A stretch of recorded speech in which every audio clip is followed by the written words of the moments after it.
പാകിസ്ഥാൻ ചാരൻ ബംഗളൂരുവിൽ അറസ്റ്റിലായി. പാകിസ്ഥാന് വേണ്ടി സൈനിക രഹസ്യങ്ങൾ ചോർത്തിയ ഭാരത് ഇലക്ട്രോണിക്സ് ജീവനക്കാരനായ ഉത്തർപ്രദേശ് സ്വദേശി ദീപ് രാജാണ് പിടിയിലായത്. മിലിറ്ററി ഇന്റലിജൻസും കർണാടക രഹസ്യാന്വേഷണ വിഭാഗവും സംയുക്തമായി നടത്തിയ അന്വേഷണത്തിലാണ് ഇയാൾ കുടുങ്ങി. ഈ വിഷയത്തോടുള്ള നമ്മുടെ നിലപാട് പറയുന്നതിന് മുമ്പ് ആദ്യമായി മാതൃഭൂമിക്ക് ഹൃദയത്തിന്റെ അടിത്തട്ടിൽ നിന്ന് നന്ദി അറിയിക്കുന്നു. നിങ്ങളെങ്കിലും നിർഭയമായി ഈ വാർത്ത കൊടുത്തല്ലോ. അതുകൊണ്ട് ഈ വിഷയത്തിൽ എനിക്ക് നിങ്ങളോട് വലിയ ബഹുമാനമുണ്ട്. എന്നെ കേൾക്കുന്ന നാനാജാതി മതത്തിൽപ്പെട്ട മനുഷ്യർക്കും ഒരു നിമിഷം ചിന്തിക്കാൻ വേണ്ടി പറയാണ്. 2025 തുടങ്ങിയിട്ട് 3ാമത്തെ കേസാണ് രാജ്യദ്രോഹ കുറ്റം. അതിലൊന്ന് നമ്മുടെ മലയാളി. ആ വാർത്തയൊന്ന് വായിച്ചിട്ട് നമുക്ക് ഈ ചർച്ച തുടങ്ങാം. നോക്കൂ നിങ്ങൾ. ന്യൂഡൽഹി പ്രതിരോധ മേഖലയിലെ തന്ത്രപ്രധാനമായ വിവരങ്ങൾ പാകിസ്ഥാൻ രഹസ്യ അന്വേഷണ ഏജൻസികൾക്ക് ചോർത്തി നൽകിയെന്ന കേസിൽ മലയാളിയടക്കം 3 പേരെ കൂടി ദേശീയ അന്വേഷണ ഏജൻസി NIA അറസ്റ്റ് ചെയ്തു. കൊച്ചി കപ്പൽശാലയിലെ മുൻ ട്രെയിനി കടമക്കുടി സ്വദേശി PA അഭിലാഷാണ് പിടിയിലായത്. ഇനി രണ്ടാമത്തത്, പാക് ചാര സംഘടനയ്ക്ക് സൈനിക രഹസ്യ വിവരങ്ങൾ കൈമാറി UPയിൽ കേന്ദ്ര ആയുധ ഫാക്ടറി ഉദ്യോഗസ്ഥൻ അറസ്റ്റിൽ. ഫിറോസാബാദിലെ ഹസത്പൂർ ആയുധ ഫാക്ടറിയിലെ രവീന്ദ്രകുമാറാണ് പിടിയിലായത്. ഒരാള് മലയാളി, മറ്റൊന്ന് UPക്കാരൻ. പിന്നെ ഇന്നത്തെ വാർത്ത, ഇതടക്കം 3 പേര്. എന്നെ കേട്ടിരിക്കുന്ന എന്റെ പ്രിയപ്പെട്ട രാജ്യസ്നേഹികളെ, രാവും പകലും ദേശീയ ബോധവും രാജ്യസ്നേഹവും അണപൊട്ടി ഒഴുകുന്നവരെ, നിങ്ങളോടൊക്കെ ഞാൻ വിനയത്തോടു കൂടി ചോദിക്കുന്ന ഒരു ചോദ്യമുണ്ട്. ഈ കുളു മണാലിയിൽ പോയ ഇത്താത്താക്ക് വേണ്ടി ഈ ജനൻ TV അടക്കം ഉറക്കമൊഴിച്ച് ആരിഫിനെയും ജാമിദനെയും കൊണ്ടുകൊണ്ട് 2 നെഞ്ചത്ത് മേടിച്ച് കരഞ്ഞു. ഒരാളാണെങ്കിൽ സുന്നത്തും വരുന്നു, ഒരാൾക്ക് സുന്നത്തും അയാളാണെങ്കിൽ നിരാഹാരം കിടന്ന് ചുക്കിച്ചുളിഞ്ഞു ഉണങ്ങി അവസാനം അത് അവസാനിപ്പിച്ചിട്ട് പോയി.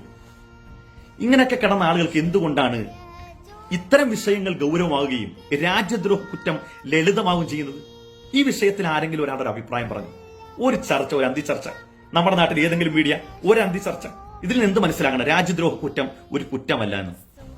പിന്നെ എന്നെ സംബന്ധിച്ചുള്ള ഈ വിഷയത്തിൽ ഞാൻ മനസ്സിലാക്കുന്നത്, ഇതിൽ പിടിക്കപ്പെട്ട വ്യക്തിയുടെ പേര് കാണുമ്പോൾ ഇതൊന്നും ചർച്ചയ്ക്ക് വെക്കേണ്ടതില്ല എന്ന് നമ്മുടെ രാജ്യത്തുള്ള എല്ലാ മനുഷ്യർക്കും അറിയാം. കാരണം ഇവരിത് ചെയ്യുമെന്ന് എല്ലാവർക്കും ബോധ്യമാണ്. ഈ നാട്ടിലുള്ള എല്ലാ ഹിന്ദുക്കൾക്കും മുസൽമാനും ക്രൈസ്തവനും ഈ പിടിക്കപ്പെട്ട പേരുകാർ ഇപ്പൊ സ്വാഭാവികമായിട്ട് ചിലപ്പോഴൊക്കെ ചോദിക്കാറുണ്ടല്ലോ, ഈ മയക്കുമരുന്ന് കേസിൽ ഒരേ വിഭാഗത്തിൽപ്പെട്ട ആളുകളെയാണല്ലോ സ്ഥിരമായി പിടിക്കാറ് ഉള്ളതെന്ന് നിങ്ങൾ ഇങ്ങനെ അന്തരീക്ഷത്തിൽ ഉയർത്തിവിടുന്ന ചോദ്യം ഉണ്ടല്ലോ. എന്നാൽ മറു ചോദ്യം ഇതുപോലെ ചോദിക്കാൻ ഞങ്ങൾക്ക്, ഈ രാജ്യദ്രോഹ കുറ്റത്തിന് സ്ഥിരമായി പിടിക്കുന്ന ഒരു വിഭാഗത്തിൽപ്പെട്ട ആളുകളാണ്. അവരാണെങ്കിൽ ഈ രാവും പകലും ഒക്കെ ദേശീയ ബോധം നിങ്ങളുടെ അണപൊട്ടി ഒഴിയട്ടെ. മാത്രമല്ല, ഇവിടെ ഈ നാട്ടിൽ താമസിക്കുന്ന മുസ്ലിമീങ്ങളായ ആളുകൾ, അവർക്ക് ഈ രാജ്യത്തോട് കൂറില്ല. അവർ നൈരന്തര്യമായി പാകിസ്ഥാനോട് അനുഭാവം വെച്ച് പുലർത്തുന്നവരാണ്. അവർ ഇന്ത്യ പാകിസ്ഥാൻ ക്രിക്കറ്റ് കളി നടക്കുമ്പോൾ എങ്ങനെങ്കിലും പാകിസ്ഥാൻ ജയിച്ചാൽ മതി എന്ന് ഉള്ളിൽ അങ്ങനെ ആഗ്രഹിക്കുന്നവരാണ് എന്ന് ഞങ്ങളെപ്പോലുള്ള സാധുക്കളെ, ഈ ക്രിക്കറ്റ് കളി പോലും കുത്തിരുന്ന് കാണാത്ത ഞങ്ങളെപ്പോലുള്ള സാധുക്കൾ ആരോപിക്കുന്ന നിങ്ങളുടെ അവസ്ഥ എന്ന് ആലോചിച്ച് നോക്കിയേ. ഈ പിടിക്കപ്പെടുന്നില്ല ഒരേ കാറ്റഗറിയിൽപ്പെട്ട ആളുകൾ. ഇതിന് നമ്മൾ മനസ്സിലാക്കുന്നത്, ഈ ആളുകൾക്ക് അത്ഭുതം തോന്നാത്ത എന്താ അറിയോ? പണ്ട് ഇന്ത്യയുടെ ബദ്ധവൈരിയായ ബ്രിട്ടീഷുകാർ ഇന്ത്യ ഭരിക്കുന്ന സമയത്തും ഇതേ പണി തന്നെയായിരുന്നു.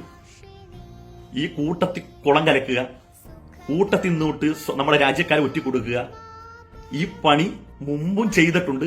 ഇന്ന് ഇന്ത്യയുടെ ശത്രു ആരാണോ, ഇന്ത്യ ശത്രുവായിട്ട് ആരെ നടക്കുന്നത്, അവരുടെ കാല് നോക്കി കൊടുക്കുന്ന പരിപാടി, അവർക്ക് നമ്മുടെ രാജ്യത്തിന്റെ രഹസ്യങ്ങൾ ഒറ്റിക്കൊടുക്കുന്ന പരിപാടി ചെയ്യുന്നത്.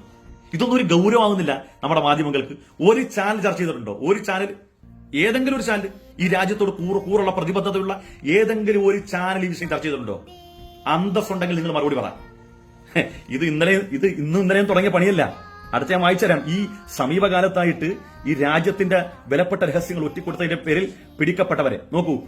1, പാക് ചാരവൃത്തി കേസിൽ BJP നേതാവായ മനോജ് മണ്ഡലിനെ മധ്യപ്രദേശ് ATS അറസ്റ്റ് ചെയ്തു.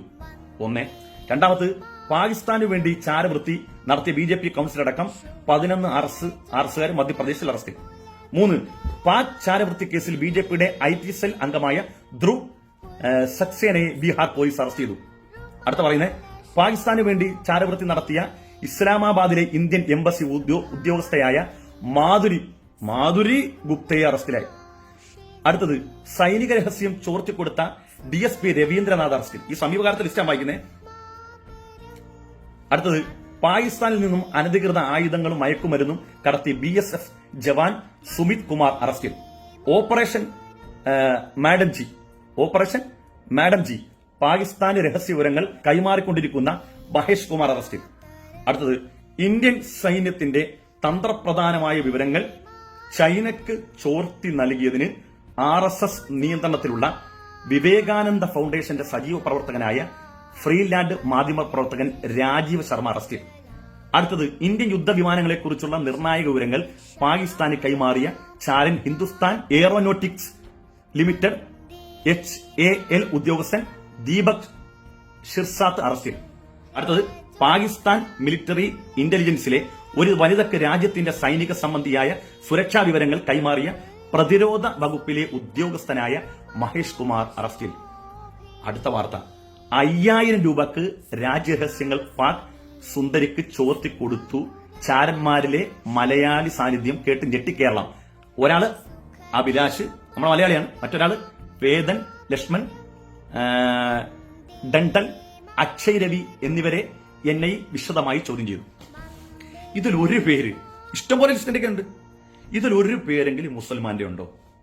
നിങ്ങൾ മനസ്സിലാക്കേണ്ടത്, ഈ രാജ്യത്തിന്റെ സ്വാതന്ത്ര്യ സമരവുമായി ബന്ധപ്പെട്ട് മുൻനിരയിലുണ്ടായവരും ഈ രാജ്യത്തിന് വേണ്ടി ജീവൻ കൊടുത്തവരും അവരന്ന് എന്ത് നയമാണ് സ്വീകരിച്ചത്? അവരുടെ പിന്മുറക്കാരായി ഇന്ന് ഇന്ത്യയിലുള്ള മുസ്ലിമീങ്ങളും അതേ നയം തന്നെയാണ് സ്വീകരിക്കുന്നത്. അഥവാ ശത്രു രാജ്യത്തോടുള്ള പ്രതിരോധ നിലപാട്, ആ നിലപാട് ഇന്ന് സ്വീകരിക്കുന്നത് കൊണ്ടാണ് ഒരു മുസൽമാനെയും ഈ പട്ടികയിൽ കാണാത്തത്. ഞങ്ങളുടെയൊക്കെ തന്തമാര് നല്ല ഒന്നാം തരം അന്തസ്സുള്ളവന്മാരായതുകൊണ്ടാണ് ഞങ്ങൾ ഇന്നും ഈ രാജ്യത്ത് ആത്മാഭിമാനത്തോടെ നിലനിൽക്കുന്നത്. ഞങ്ങൾക്കിവിടെ ആരുടെയും രാജ്യസ്നേഹ സർട്ടിഫിക്കറ്റ് ഇവിടെ വേണ്ട. അവർ രാജ്യത്തിന് വേണ്ടി ജീവിച്ചു, രാജ്യത്തെ ഹൃദയത്തിൽ കൊണ്ടു നടന്നു. അവർക്ക് ദേശീയ ബോധവും ദേശീയ സ്നേഹവും ഉള്ളതുകൊണ്ടാണ്. നോക്കൂ നിങ്ങൾ, അതിന്റെ ഏറ്റവും പ്രകടമായ അടയാളമായിരുന്നു കൊൽക്കത്തയിൽ ആദ്യമായി മെക്കാളോ പ്രഭു ഇംഗ്ലീഷ് വിദ്യാഭ്യാസത്തിന് സംസ്ഥാപനം കുറിച്ചപ്പോൾ അന്നത്തെ കേരളത്തിലെ മതപണ്ഡിതന്മാർ, ഇന്ത്യയിലെ മതപണ്ഡിതന്മാർ ഇംഗ്ലീഷ് വിദ്യാഭ്യാസം ബഹിഷ്കരിക്കാനുള്ള കാരണം എന്താ? മെക്കാളോ പ്രഭു ഇംഗ്ലീഷ് വിദ്യാഭ്യാസം തുടങ്ങുന്ന സമയത്ത് ഒരു സ്റ്റേറ്റ്മെന്റ് നടത്തിയിരുന്നു. ബ്രിട്ടീഷ് ഹൃദയവും ഇന്ത്യൻ ശരീരവുമുള്ള ഒരു സമൂഹത്തെ ഞാനിവിടെ വാർത്തെടുക്കുമെന്ന്.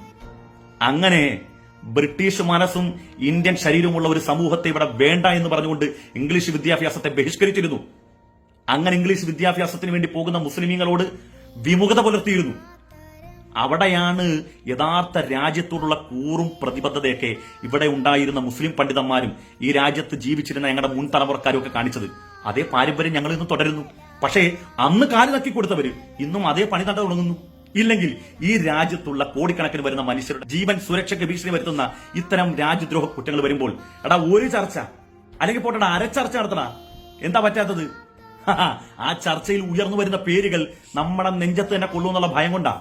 അതുകൊണ്ട് അന്തസ്സുള്ള, രാജ്യത്തോട് കൂറുള്ള, എത്തിക്സ് ഉള്ള, മാധ്യമധർമ്മത്തിന്റെ അല്പമെങ്കിലും തൊട്ട് തീണ്ടിട്ടുള്ള ഏതെങ്കിലും ഒരുത്തൻ ഞാൻ ഈ പറഞ്ഞതിന് മറുപടി പറ. ഏതെങ്കിലും ഒരാള് ഇതുമായി ബന്ധപ്പെട്ട ഒരു ചർച്ച ഏതെങ്കിലും ചാനൽ നടത്തിയതായിട്ട് ഒരു അഭിപ്രായം പറ. ഞാൻ പറഞ്ഞതിൽ തെറ്റുണ്ടെങ്കിൽ നിങ്ങൾക്ക് എന്നെ തിരുത്തി തരാം. സ്വാഗതം ചെയ്യും.